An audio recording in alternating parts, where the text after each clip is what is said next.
Welcome to another episode of FSD Doctor Talks. This talk is titled Protein Dense Meals Without the Fear of Carbohydrates. Today I want to talk about something very practical: how to build meals that give you about 30 to 40 grams of protein per meal without actually eliminating carbohydrates, without starving, without living on salads. Because starvation is not the solution. Starvation causes muscle loss, and muscle loss worsens insulin resistance, and muscle loss accelerates sarcopenia. We want the opposite. We want to eat more strategically. Now, the framework. Each meal should contain about 30 to 40 grams of protein, fiber-dense vegetables, and a small amount of carbohydrates. Carbohydrates should not be the centerpiece, not the bulk, just enough.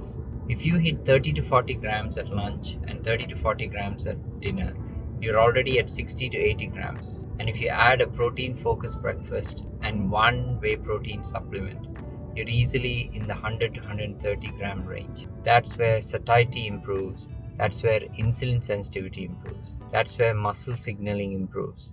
And that's where fat loss becomes easier without hunger. Now, if we talk about some chicken options, say a grilled chicken bowl, say let's make that a work lunch.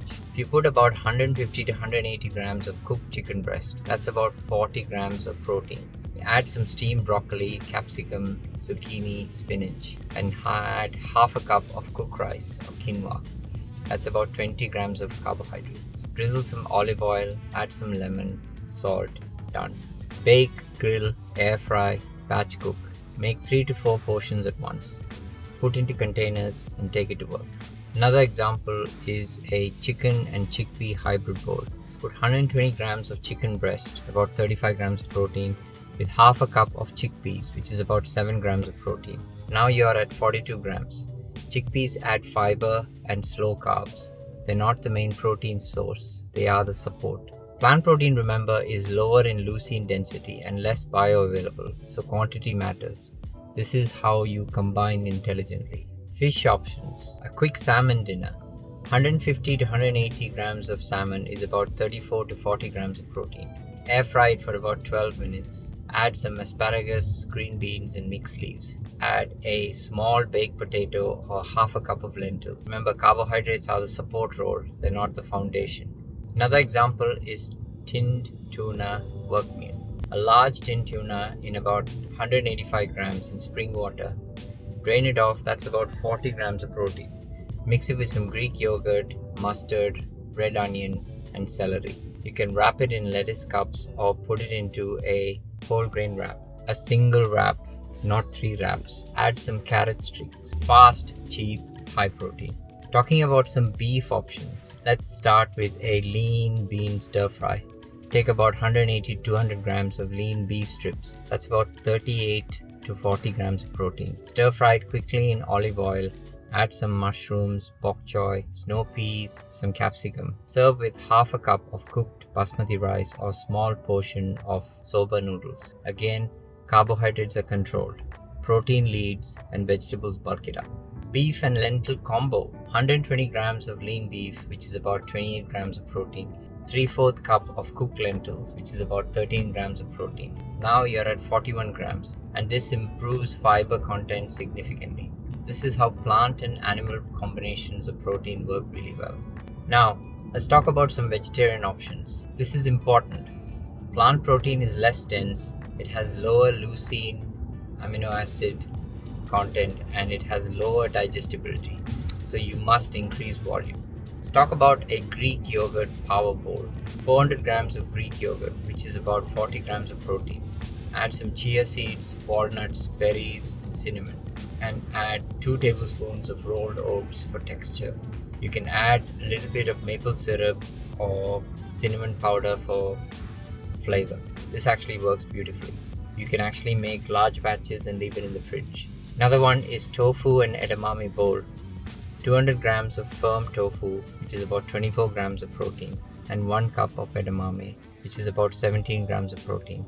Now you're suddenly at 41 grams. Add some sesame, stir-fried vegetables, and a small amount of brown rice. This is adequate vegetable protein, but volume matters. Another example is a paneer and lentil mix. 150 grams of paneer, 28 grams of protein there, and add a cup of lentils, which is about 18 grams of protein. Now, this works really well.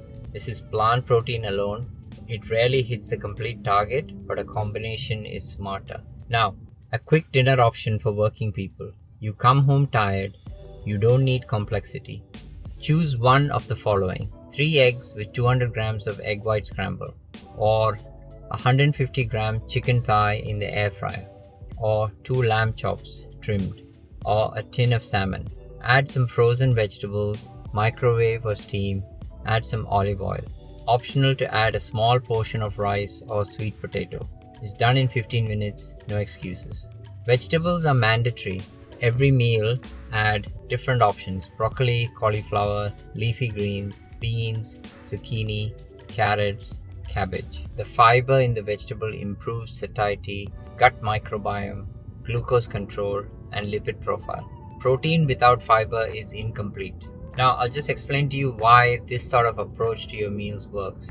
When protein reaches 30 to 40 grams in a meal, you trigger muscle protein synthesis properly.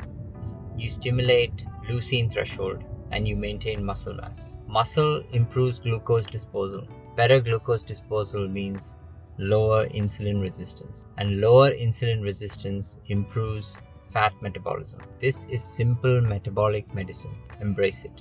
The bigger picture here is, if you hit lunch 35 grams of protein, dinner 35 grams of protein, that's 70 grams. And at breakfast, if you add 25 to 30 grams of eggs or Greek yogurt with oats, and you add a whey protein isolate drink of 30 grams, you're suddenly at 120 to 130 grams. For most adults, that's sufficient depending on your lean body weight. Muscle maintenance happens, fat loss happens, appetite control happens, improved metabolic health is the ultimate win. And you're actually eating well, you're not starving. The important reassurance here is that this is not a bodybuilder diet. This is not extreme. This is normal food, whole foods that's grilled, baked, steamed, or air fried. Men can do this. Women can cook this easily. Teenagers can cook this. You do not need advanced skills. You need structure, and you need a little bit of time management and meal prep. The final message is, stop fearing or even depending on carbohydrates. Just reduce the dominance, use them strategically, make protein your foundation, make vegetables the volume. Use carbohydrates almost as a seasoning. Eat more intelligently, not less, because starvation shrinks your muscle, and shrinking muscle versus metabolic health. And we're not trying to shrink, we're trying to strengthen our bodies. Thank you very much for watching this episode of Recipe and Diet Ideas for Protein Dense Meals. If you have any questions or comments, I'll be happy to answer them. Thank you very much.